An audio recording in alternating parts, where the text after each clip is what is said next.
Welcome back to the channel, guys. Today we are tackling Suzuka.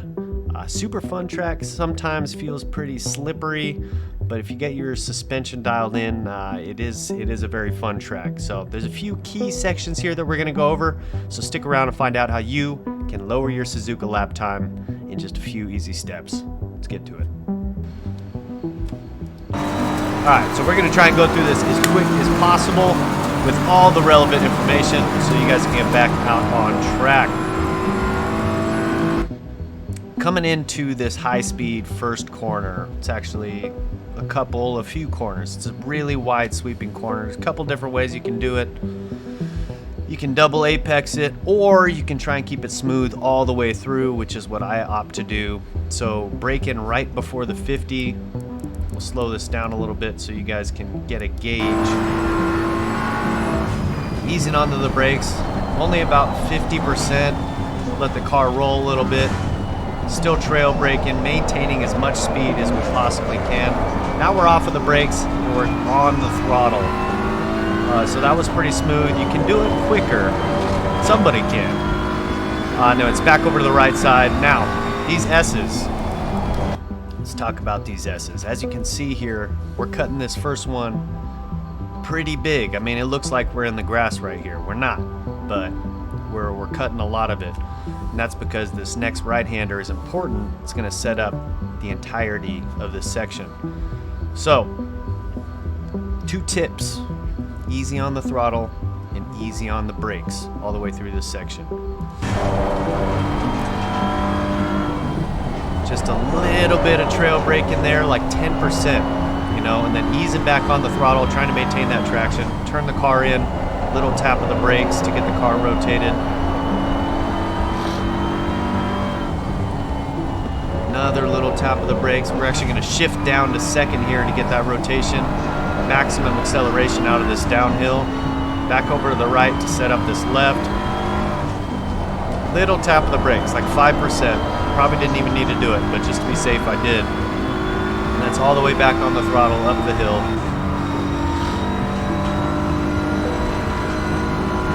Charging up the hill, and believe it or not, guys, try and stay as far left as you can over here. It'll save you a couple of tenths, maybe.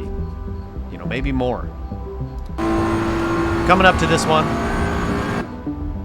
we're braking before the 50. We're gonna watch this one nice and slow. Already on the brakes, not quite full, but then we're easing off of it. Smooth steering inputs as well. Trying to maintain as much speed as possible. We'll back this up a little bit. Watch it. Full speed. Trying not to slide the car around too much.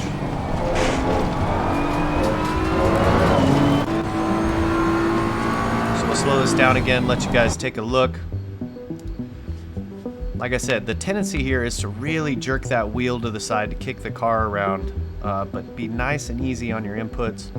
And then we're cutting in fairly early here, on the brakes hard, but then slowly getting off, trail braking until the apex, and then it's back on the throttle. The rear end's going to want to kick out to the left here, so just be ready to straighten out that wheel and catch it. Back full throttle.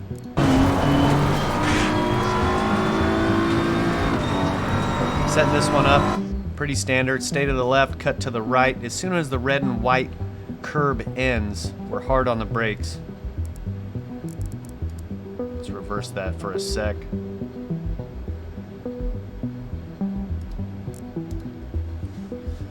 So on the brakes, here you really want to be careful not to get the car into a slide. So you can't see where the ABS is kicking in here, but I'm slowly easing off of the brake to keep the ABS from locking the tires up.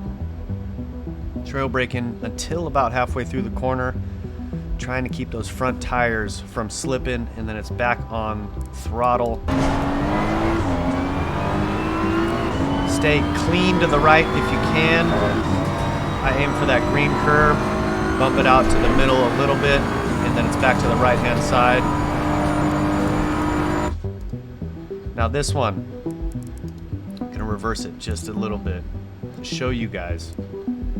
The tendency for a lot of people here is to just slam on the brakes once this inroad starts on the right-hand side. But as you can see, we slowly eased onto the brakes because we don't want to slide here. It's a very slippery part of the track, as the rest of Suzuka is. And we're trying to smooth this out into just kind of a big rainbow section. So we're taking a lot of inside curb here, and then we're aiming to get out to the outside to prep for the next corner.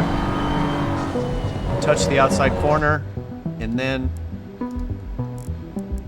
back it up so you guys can see my inputs here.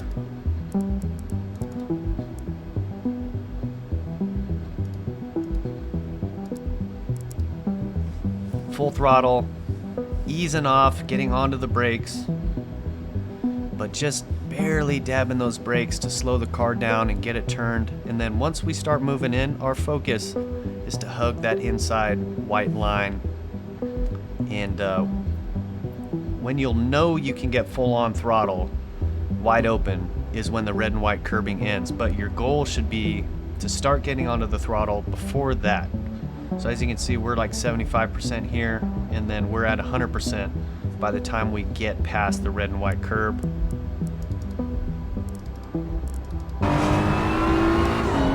Now we're going to charge up the hill as fast as we can. If you make a good exit there, this is a great passing zone. Tricky corner here.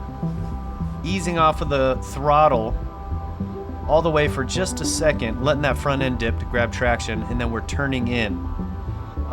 Some cars you have to do a little bit of a downshift, and you might have to adjust accordingly, but in the Beamer, easing off of the throttle and then taking that corner and then back on the throttle as soon as possible.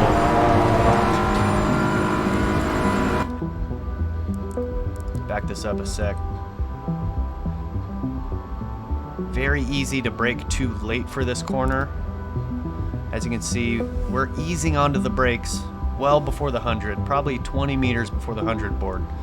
And then again, we're watching our ABS, making sure we're not starting to slide the car, easing off of the brakes.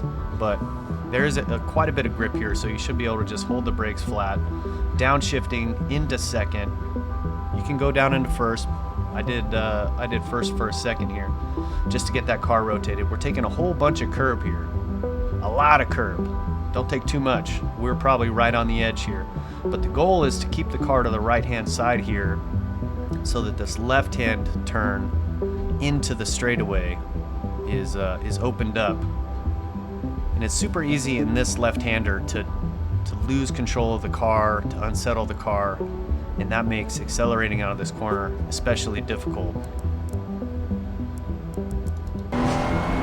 So into second early, maintain some traction, and that is a lap at Suzuka.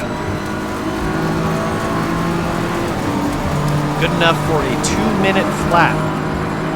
I'm going to be working to get down into the 159s, perhaps the 158s.